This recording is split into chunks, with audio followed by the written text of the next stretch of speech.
Welcome, Colonel Bai, to the finale of this year's Black Excellence Assembly. As we wrap up the story of Black Excellence, we had a chance to sit down with a few Black individuals that we thought were particularly extraordinary. Up first, we have an interview with Segun Makinde, a track and field athlete that represented Team Canada at both the 2012 and 2016 Summer Olympic Games. Even more, he is an alumni of Colonel Bai. Welcome, Ty, with an interview with him. Hey, Colonel Bai. I'm Ty, an exec of your Black Excellence Club, and I'm here with Segun Makinde, a two-time Olympian. So, Segun, tell us about yourself. What was your path to become an Olympian? Kind of, how did that start? Yeah, thanks, Ty. I guess my path to become an Olympian was probably a little bit unconventional. I think I didn't start off with like a goal or a dream of going to the Olympics. Funny enough, I didn't even really want to do track and field at the beginning. I actually wanted to be a soccer player. So that was kind of my, dream, but I got kind of cornered by Mr. Dempsey in the hallways of Colonel Bai. And he was the one who kind of, essentially launched me on this kind of path to that ended up in me going to the Olympics and kind of seeing where track and field could take me. So that's kind of how I got to the Olympics in a really brief nutshell. So now that you've obviously been to the Olympics twice, trying to probably go to another one. Do you have any maybe goals after the Olympics that you're thinking of accomplishing or anything? Yeah, for sure. I mean, I am a more of an entrepreneurial, minded or entrepreneurial inclined person. I think I've really learned that over my just time of, just training and kind of doing my own thing. That's kind of where I've leaned to. And so for sure, maybe potentially getting into or starting business of some sort. I think that's probably what I leaned into. I'm currently doing a master's program, so finishing my master's. That's huge. So if you're in school, stay in school, be cool, stay in school. Yes, sir. Gotta put that out there. That's probably what I will get into. And what I see myself doing for sure once I start here. Right. Well, thank you, Segun. I think that's all the time we have here. But definitely, I appreciate your responses, and I guarantee all of Colonel Bai does. And I will definitely be rooting you on at the next Olympics. Appreciate it, man. Go CB, baby. That's it. Before we move on with the festivities today, there are a couple more issues that we, the Black Excellence Club, felt the need to highlight before Black History Month comes to a close. Texturism and colorism are two rarely talked about forms of discrimination that involve one judging another based on the darkness of their skin or the texture of their hair. For a deeper understanding on that, here's a skit prepared by the Black Excellence Club. Well, I'm here with Richard, Zach, Cassie, Emily, Ari, Malkia. and I'm going to be interviewing them on some of their hair preferences. So guys, let me know, what are your preferences? Straight hair, wavy hair, or curly hair? I'm not sure, to be honest. honestly, straight hair, because curly hair is just not the vibe. Okay.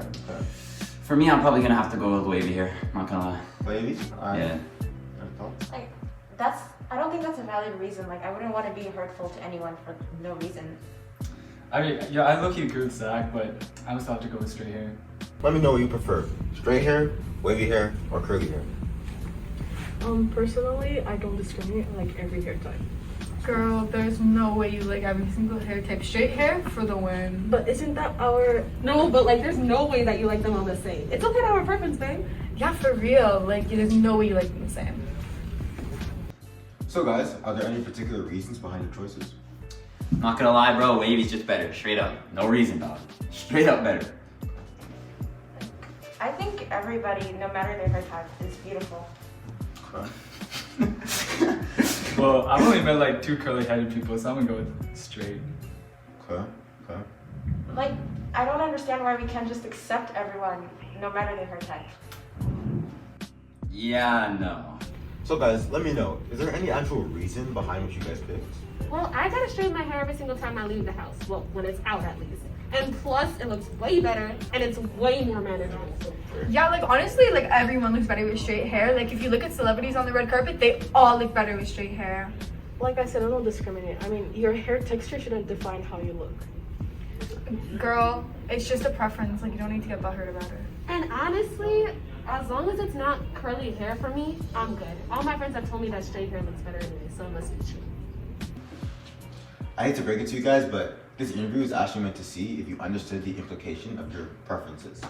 Everyone is beautiful in their own right, and Cassie was actually right. You don't have to find everyone attractive, but you actually were all culprits of texturism. Texturism is the idea that good hair is correlated with texture. Often it presents itself by saying that smoother hair is better than curly hair, but it comes in many forms. It's actually very harmful as it can create a plethora of mental health issues due to loss of self-confidence and just general misinformation being spread as a joke. You guys may not have noticed this, but Ari actually has curly wavy hair, and her comments about the hair were indirectly actually directed at them. Even though you guys may not have meant to be rude, she most likely felt very, very uncomfortable, but she couldn't really say anything because you guys were both kind of ganging up on her. These perceived notions can actually often stem from jokes, kind of like how you guys were doing, or just kind of people saying random opinions, which is why it's really good for people like me to kind of call them out, or you guys in later situations when you see this. This is why it's very important to consider other people's opinions when you say things like these, even if you consider them just as preferences. Wow, I didn't even consider that. I am so sorry, Ari, and I didn't mean to be rude. I now realize how that may have come off as rude, and for that I am very sorry. Yeah, Ari, we're so sorry. We'll be more conscientious of what we say next time. Like we didn't mean to be insensitive. We're so sorry. Oh, it's okay, it's okay. You guys didn't know what you were saying. Damn, I didn't know what texturism was before this. Honestly, I was just going with the flow of the interview. But I'm glad you took the time to tell us what words really mean. Okay, no problem, man. Yeah, I totally agree with Richard. I used to just think saying it's just a preference can't harm anyone, right? It's just words. But now I think about it, words can really manifest into actions. And people can just use it's just a preference to shield what could be a really hurtful meaning behind it. Definitely. Yeah, it's like saying no offense and then saying something offensive. Like I was trying to say that during the interview, but at the same time, the most important thing is informing people. Yeah, definitely. I agree. It's really unfortunate that I was the only person who avoided prejudice in that interview. I was hoping everyone would understand where I was coming from, but they all just laughed. At least the interviewer corrected my friends, because I feel like people are always too scared to talk about those types of topics with others, even though they're super important. Yo, bro, you gotta believe me, light skin is the way to go. Nah, I don't mess with her hair like that. Look at her, she's dark skinned and her hair is way more attractive than hers, you know? But she is way too dark for me. If you look at her skin tone, makeup is so hard to match with that. Nah, dark skins have always been my preference though, so you know? But my preference kind of matters a little bit more. I don't really think so. Hey guys, I heard what you were saying about the people on your phone, and you do realize how ignorant you sound, right? I don't think we can choose who we like though, so... Yeah, I think you're overreacting. It's not that serious. Yeah, but you're literally having random bias over one skin tone for no reason at all. It's extremely harmful. Last I checked, no one's gonna get hurt from this, so... Yeah, and my family has always had the same view as me. Same. Just because somebody else does it, or you don't think you're hurting anyone, doesn't mean you should do it. I was literally just in an interview where we were talking about the same thing, and we ended up hurting someone for similar reasons. What you're doing is called colorism, placing one skin tone over the other for no reason at all. Especially prevalent in the Black community, it stems from prejudice, stereotyping, and it can be super dangerous when perpetuated. I didn't really think of it like that. So we're just making divisions for no reason, so yeah, I get it. Yeah, I guess you're right. I never really thought about it like that. We were really letting our biases show. It's okay. I'm glad I could at least educate you.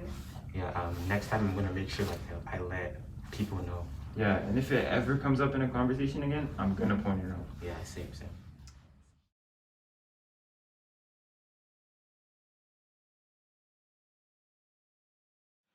Bringing up these discussions with friends and family may seem like an awkward, difficult thing to do, but in reality, these conversations are worth whatever awkwardness may come about.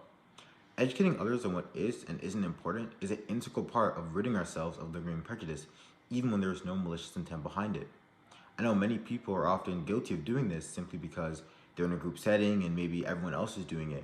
But hopefully after seeing the skit, this gives everyone the confidence and the knowledge to be able to stir a conversation and change people's minds. Last but certainly not least is our annual Black Excellence Fashion Show. This is where we get the opportunity to show all of you our amazing cultural clothing so that you can get a greater and deeper appreciation of Black fashion. Enjoy. To start off our lovely showcase, we have Joy. She's displaying a gorgeous dress made from a high-quality Ghanaian material called woodin, pronounced woodin. It is cut within a high-low style and has perfect contrasting colors for standing out in the Canadian snow. Next up, we have Rebecca's outfit. This outfit is from Port Harcourt, Nigeria. It is seen worn in the western and eastern parts of the country. It used to be the style in the 60s around the time of Nigeria's independence, but it was remodeled and has recently gained popularity since then. It is used during ceremonies like weddings, naming ceremonies, and birthdays.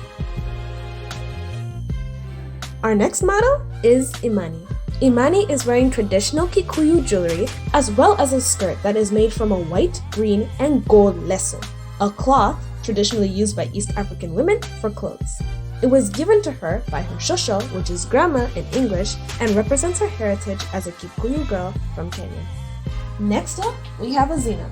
Today, Hazina is modeling a unique African print deep green mermaid dress with a heart shape on the chest.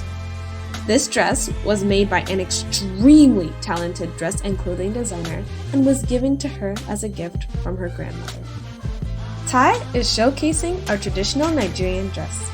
It is called agbada in Yoruba language.